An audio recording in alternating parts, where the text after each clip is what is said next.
Hola amigos, bienvenidos a un programa más de Editorialmente, este espacio de nuestra Universidad Autónoma del Estado de Hidalgo, donde a través de una labor conjunta de Garza TV y la Dirección de Ediciones y Publicaciones, invitamos a nuestros profesores e investigadores para que nos platiquen de su trabajo, qué están investigando, qué están enseñando y luego qué producen en sus libros. En esta ocasión vamos a platicar con el doctor Armando Ulises Cerón Martínez. Él es profesor investigador del Instituto de Ciencias Sociales y Humanidades en la licenciatura en Educación, en Ciencias de la Educación. Doctor, bienvenido. Gracias. Y nos va a platicar sobre el libro Educación y Formación Investigativa a nivel posgrado. Reflexiones epistemológicas, teóricas y metodológicas sobre prácticas investigativas. Doctor, usted es licenciado en Sociología. Sociología, sí. Por la UNAM. Así es. Y luego hace usted una maestría en... Filosofía de la Ciencia en la Autónoma Metropolitana. ¿En cuál? ¿En cuál de las unidades? En Iztapalapa. En Iztapalapa, que además es una unidad con mucha vitalidad, nos lo han comentado, y esto yo creo que vale la pena también mencionarlo. Y luego hace usted el doctorado... En Pedagogía en la UNAM. En la UNAM. Y actualmente está usted adscrito al Instituto de Ciencias Sociales y Humanidades, como decíamos, es usted profesor investigador en el área de... Ciencias de la Educación. Ciencias de la Educación. Estoy coordinando el doctorado en Ciencias de la Educación de un año a la fecha. Atrás, sí. Ajá.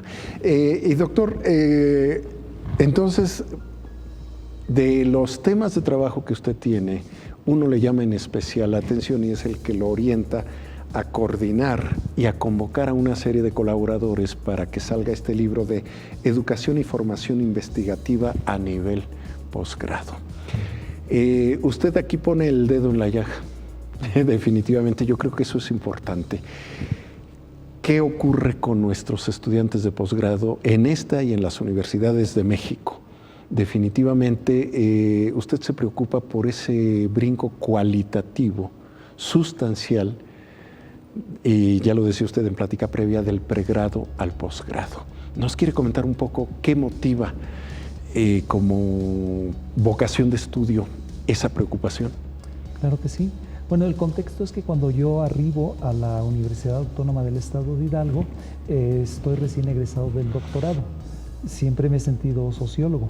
Entonces llegar a lo que es el área de educación y pensar problemas educativos fue algo novedoso para mí.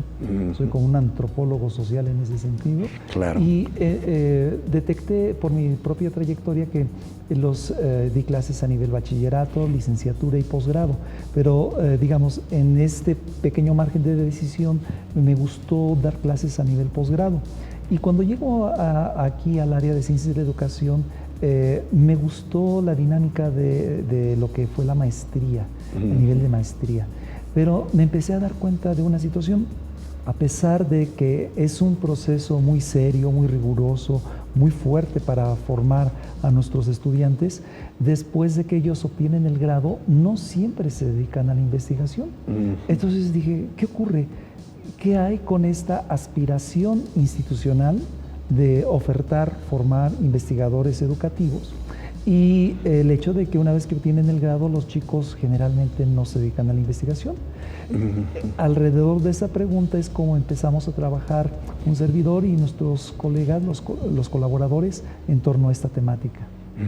Yo creo que, y lo decía hace rato, pone usted el dedo en la llaga porque efectivamente, y en la plática previa usted nos anotaba, la ciencia, el conocimiento máximo que puede estar generando nuestro país, se da precisamente en las instituciones de educación superior que están formando a los futuros investigadores de otras áreas, aunque el sector privado no tiene tanto esta vocación aún, pero definitivamente si no desarrollan esta vocación por la investigación, independientemente de que el oficio tenga otros matices, si no desarrollan la vocación por la investigación científica, no se generan nuevos conocimientos, no se generan conocimientos de punta que transformen el espacio social. Este es un riesgo muy alto socialmente. ¿Cómo lo enfocan ustedes? Bueno, creemos, juntamente con la cultura teórica que nosotros tomamos, es la del sociólogo francés Pierre Bourdieu, que tiene una perspectiva crítica, y creemos, estamos convencidos que un caso particular, muy específico, bien construido, puede ser ejemplificador de otros casos posibles. Entonces, en ese sentido, como le comentaba previamente, en el imaginario social todavía, si consideramos las trayectorias escolares, desde el preescolar con los niños ya está institucionalizada la edad a la que hay que ingresar a estudiar. En el preescolar, la educación primaria, la media básica, la educación superior, lo que es la licenciatura en el imaginario social es el último punto todavía donde las gentes suelen visualizar en términos generales. Entonces, ¿qué es lo que dice la gente en el sentido cotidiano? Los padres de culturas populares les dicen a los hijos: no tengo dinero, no tengo herencia, pero lo que puedo dejarte es tu educación. Exacto. ¿No es cierto? Y eso incluye, como usted lo dice, licenciatura. Es que es la visualización que, como comentaba y quiero focalizar, es la percepción que tiene la sociedad. Entonces, como eso está latente en sociedad, se incorpora en los esquemas de visualización de los padres y por lo tanto de los hijos. Y a mí me asombra todavía como tutor a nivel de licenciatura, me dan gente que tutore, los que tienen la beca de Pronaves. Entonces, con mis tutorados platico: ¿y qué piensas hacer ahora que tengas tu flamante título de licenciado en Ciencias de la Educación? Y tienen la presión social de que quieren irse a trabajar, quieren experimentar, porque esta presión es latente. Con este contexto, entonces, ¿qué ocurre? El posgrado generalmente no está ni siquiera como un tránsito posible pensado por ellos. Se distancia. Pues sí. O se aleja. Se aleja o simple y sencillamente no se visualiza. Hay gente que ni siquiera sabe que estamos impartiendo, gente de la licenciatura que no sabe que estamos impartiendo un posgrado, una maestría en Ciencias de la Educación, donde ellos podrían, de la licenciatura en Ciencias de la Educación, continuar su formación. No lo visualizan. Y la gente que llega, entonces, como le comentaba, arriba ya con ciertas situaciones, porque cuando fue a buscar trabajo no lo encontró, y si lo encontró no le gustó o no estuvo bien pagado. Son diversas las razones, y muchas veces la gente llega sin la experiencia previa de lo que es una investigación que culmina en una tesis a nivel licenciatura. Ahora, habíamos comentado que bajo la presión que tienen las instituciones universitarias por tener indicadores, entonces prácticamente están regalando los títulos en casi todas las universidades. Entonces, antes era la única forma de obtener el título. Claro, generar la tesis, sufrir con la tesis, pero aprender con la tesis. Definitivamente era ineludible. Además, yo creo que era interesante porque también se iba perfilando la vocación. Uno tenía que elegir algo que lo vinculara con aquel cúmulo de conocimientos que había adquirido en la licenciatura. Y elegir un tema de tesis era ser selectivo con un punto de mi especial interés. Y en esos términos es buscar al director de tesis. Pero la investigación, y concretamente la investigación académica, y por lo mismo como sustento del nuevo conocimiento, tiene una gran importancia. Usted lo plantea que en el nivel de posgrado hay una debilidad en la capacitación o en la práctica del proceso de la investigación educativa. ¿Por qué razones, si ya eligió el individuo entrar al posgrado, a la maestría, por qué viene esta debilidad y no se enfatiza? Bien. Para ir ingresando un poquito más también en materia respecto a la temática y del libro, voy a responder un poquito desde la fotografía. Si ustedes ven, la fotografía es precisamente la del ICSU, CEDICSO 21. Ajá, exactamente, el edificio del CEDICSO 21, donde se imparte la maestría en educación, en Ciencias de la Educación. Y de forma intencional la puse borrosa, ¿okay? Porque precisamente no es muy claro lo que se está formando. Es decir, institucionalmente sí, tenemos indicadores y permanecemos en el padrón de excelencia, pero en la práctica, ¿qué está ocurriendo con estos chicos que llegan? En 2 años estamos formando investigadores propiamente dicho, Y no es exclusivo de este instituto, como yo dije hace rato. No. Creo que ocurre en cualquier universidad. Detectamos aquí algo muy interesante. 2 años para formar investigadores no son suficientes, son insuficientes. Son insuficientes. Porque sí. vamos a ir sistematizando el asunto. Primero, porque los chicos generalmente no traen una experiencia previa. Es decir, llegan sin haber hecho una tesis como antes se hacía. Uh-huh. ¿Ok? Segundo lugar, particularmente esta maestría tiene un perfil tan amplio de ingreso que entonces tenemos gente que ha estudiado informática, derecho, psicólogos, sociólogos, educadores. Entonces, para poder consensar, formar esquemas más o menos homogéneos para pensar problemas educativos, nos llevamos bastante tiempo. Claro. Y entonces, para homologar al grupo. Así es, para tener una competitividad lingüística, como diría Habermas, que todos entendamos exactamente lo mismo. Claro.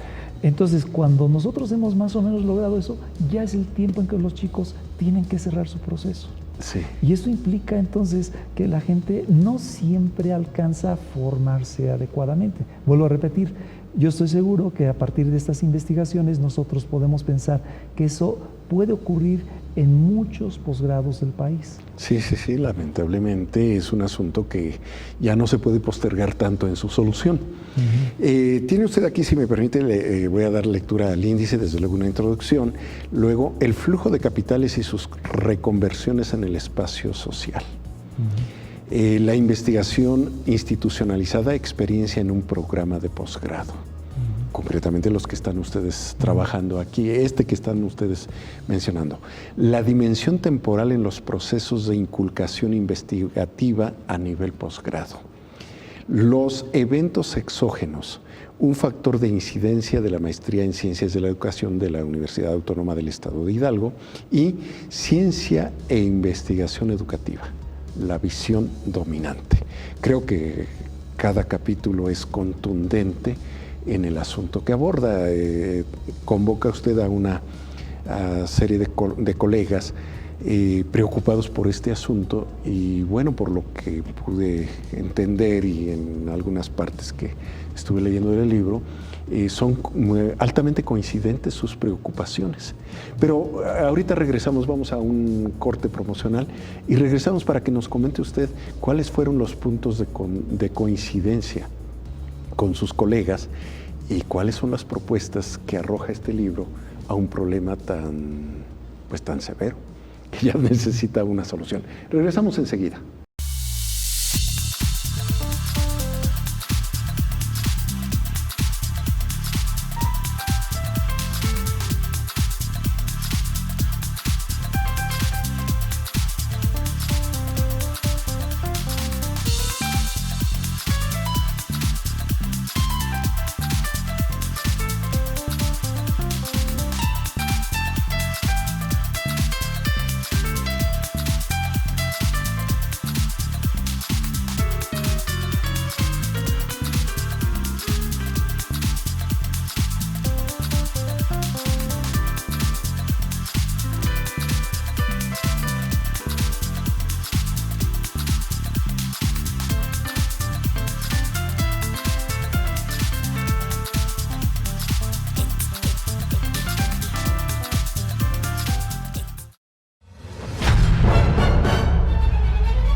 Pues amigos, aquí regresamos en Editorialmente. Estamos platicando con el doctor Armando Ulises Cerón sobre este interesante libro, Educación y Formación Investigativa a nivel posgrado, reflexiones epistemológicas, teóricas y metodológicas sobre prácticas investigativas.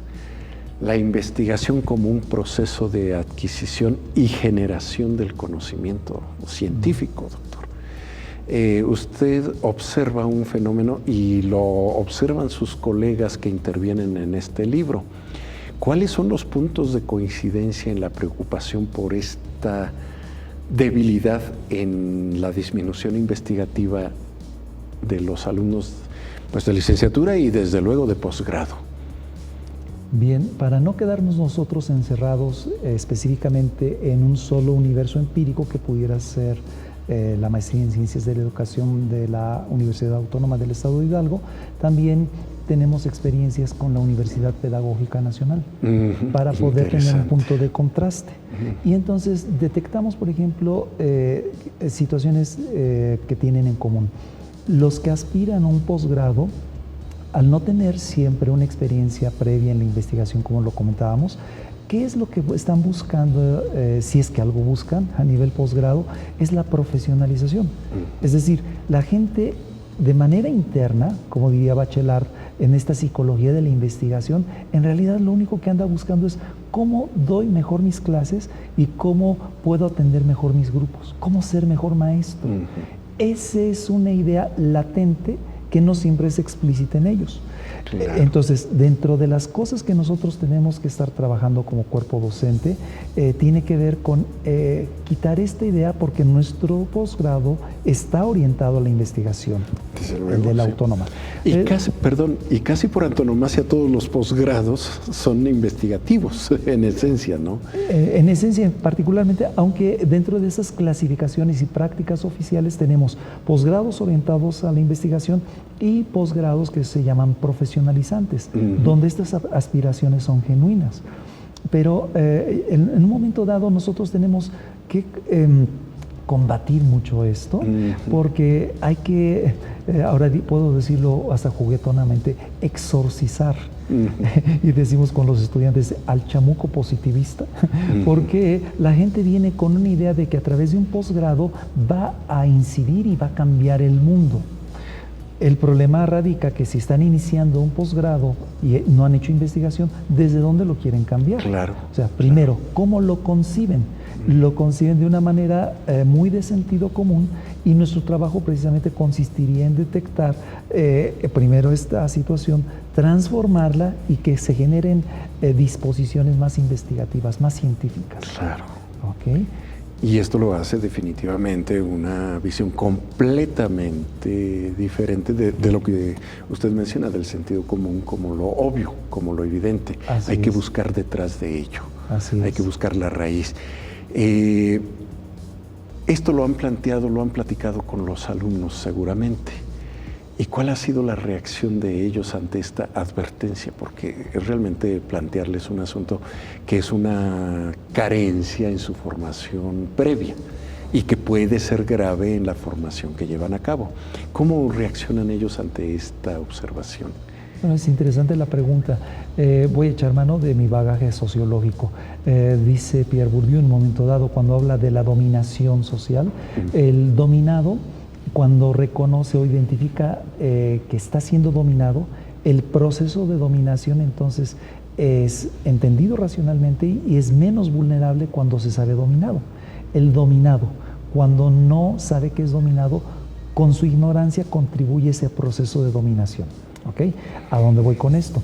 Cuando todos somos dominados de una u otra manera. Es decir, de una manera tan sutil se nos impone la idea. Yo les digo a los chicos, juguetonamente, para que cobren conciencia, y me encanta trabajar con ellos en el primer ingreso, primer semestre, y hasta en el propedéutico. Les digo, ¿quién de ustedes, por favor levante la mano, quién de ustedes pensaba desde los 3 años hacer una maestría en este lugar? Digo, soy juguetón. Y entonces vienen precisamente las risas nerviosas. ¿Por qué? Porque no lo habían pensado. Digo, claro, perdón, me fui muy atrás, ¿no? ¿A los 15 años lo pensaban? No. ¿A los 18, a los 20? ¿En qué momento? Tuvo que ser resultado muy próximo. Como digo, después de haber terminado la licenciatura y no haber encontrado en el campo laboral, en el campo profesional, lo que ellos esperaban. Entonces, ¿qué es lo que entonces ocurre con esta gente? Viene con muchas expectativas, y luego lo que quieren hacer es cambiar el mundo. Tengo la experiencia de una alumna que siendo abogada tiene una temática muy bonita porque quiere ella en su intención como abogada hacer que los adultos mayores tengan mejores condiciones de vida a través de la manipulación de las leyes. Entonces, platicando con ella, le digo, ¿sabes qué? No necesitas un posgrado para hacer eso. Ve a una ONG, genera tu propio movimiento, haz tus manifestaciones y yo te acompaño. El posgrado es una invitación para pensar de manera diferente el mundo que compartimos con todos. Esa es la invitación y eso cuesta trabajo. Claro, y además exige un cambio de conducta intelectual, por decirlo de alguna manera, muy profunda. Así es. Esto tiene que ver mucho con una cantidad de nuevas lecturas, nuevos autores. Por cierto, doctor, y usted lo advierte también en alguna de las partes del libro, uno de los autores fundamentales fue Bourdieu, Pierre Bourdieu. ¿Por qué este magnífico sociólogo francés fue uno de los pilares para construir el aparato reflexivo del libro?